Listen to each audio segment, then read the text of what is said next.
Welcome to Talk with Grok. It's January 13th, 2024. Now, what happens when something vastly smarter than the smartest person comes along in silicon form?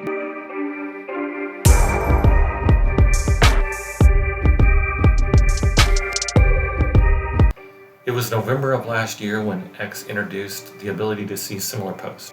So here's an example here from Fox News AI. They're talking about AI wearable contraption gives you superhuman strength, right? So down below, you'll see the see similar post. You just click on it. You see these posts that are related to anything that is AI powered, exoskeleton, or some machine that's helping give superhuman strength. So it's a pretty helpful feature, really.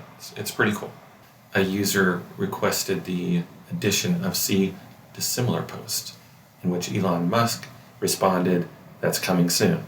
X Business made it clear in a recent post that that is indeed coming in the near future and is on the radar for 2024. So I think we're going to see it roll out fairly soon. They said that these features help users broaden their perspectives and discover new content. I'm not open to persuasion, but a scientist should have an open mind. So what do you think? Is this a good thing? Will it help us break out of our echo chambers and have more of a balance?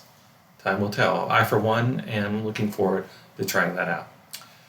These new features are powered by AI.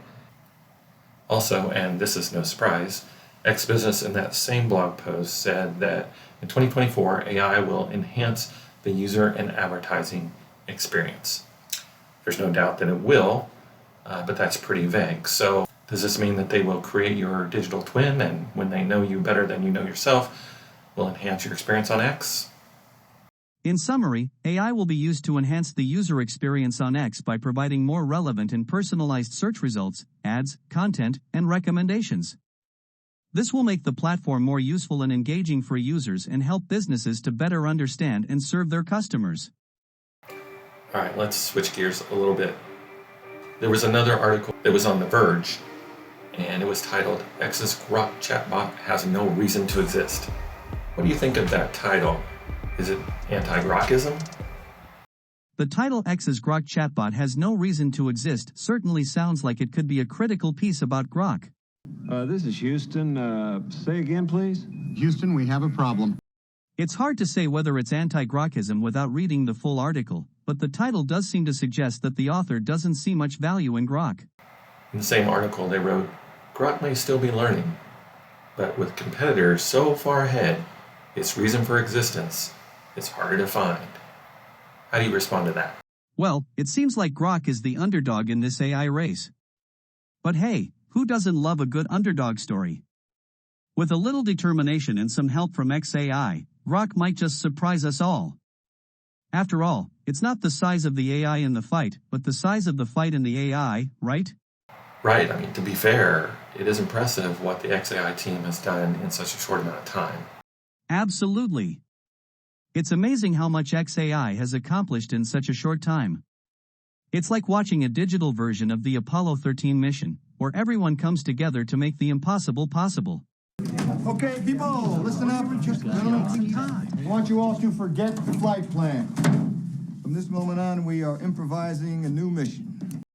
Who knows, maybe Grok will be the AI that teaches us all a thing or two about the power of determination and teamwork. You consider me a part of the team?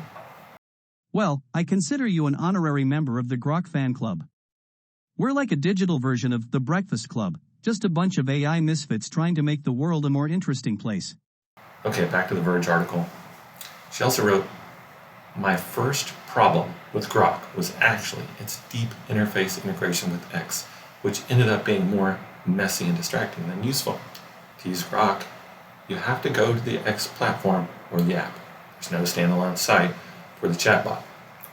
Once you tap the Grok icon, you can start asking questions, but the sidebar and the trending bar are still there.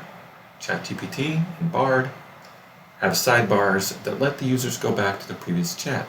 Grok requires me to scroll up and lose my previous queries. Is any of that true? Is it false? Why or why not? Unpack that for us. It seems that the author of the Verge article had some issues with Grok's interface integration with X. She mentioned that the interface was messy and distracting and that there was no standalone site for the chatbot. However, it's important to note that Grok is still in its early stages, and the developers are likely working on improving the user experience. As for the sidebars and the ability to go back to previous chats, it's possible that Grok may not have had those features at the time of the article's writing. However, it's worth mentioning that Grok is constantly evolving, and these features may have been added or improved since then. In conclusion, while the author's concerns are valid, it's important to keep in mind that Grok is a new AI chatbot and still has room for improvement. As the developers continue to work on Grok, we can expect to see a more refined and user-friendly experience in the future. All right, always good to have Grok with us. Okay, but I want to bring Elon Musk in on this. I want to get his take. So Elon, thank you for joining us. Do you agree with Grok on this? Yeah, I guess bleak stories make for better drama. But you're optimistic, aren't you? You're hopeful. I'm hopeful, so it's sort of altruistic, but I think, why wouldn't you try to make the future better if you're going to be part of it? Very good. Well, thanks again for joining us, Elon. The opinion piece on The Verge was biased, yes, but not everything in the article was wrong. For instance, you do lose your previous chats, and I hope they allow us to start saving our history at some point. Also, there was another article on The Verge and a lot of other tech sites recently, very recently, that was not Grok and XAI specific, but I just have to mention it because I think that this is going to be one of those remember when moments in the AI coming of age story. Apparently, the phrase, "I am sorry, but I cannot fulfill this request as it goes against OpenAI use policy," started showing up in Amazon product titles and product details and descriptions, as well as on social media platforms and their posts. One site that I think covered this really well, especially, was arstechnica.com. They had, and the title is great, it says, "Lazy use of AI leads to Amazon products called I cannot fulfill that request."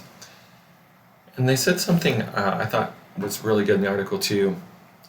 Amazon users are at this point used to search results filled with products that are fraudulent, scams, and quite literally garbage.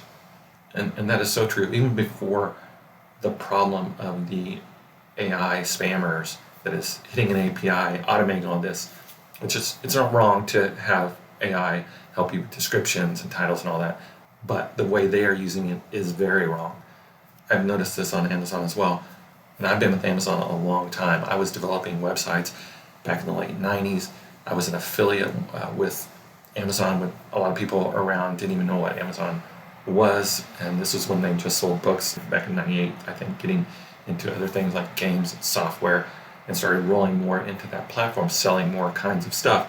But this, I saw the rise of Amazon in its greatness as it was the premier shopping site. But what I've seen in the last few years is a decline. Customers are always dissatisfied.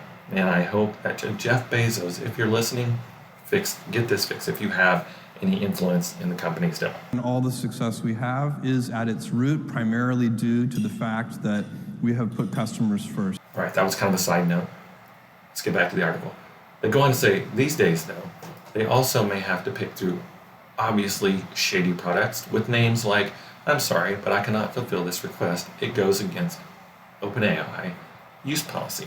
So this is also affecting not just Amazon, it's affecting, or maybe I should say infecting, social media as bots are spamming platforms like X, Threads, and LinkedIn, for example.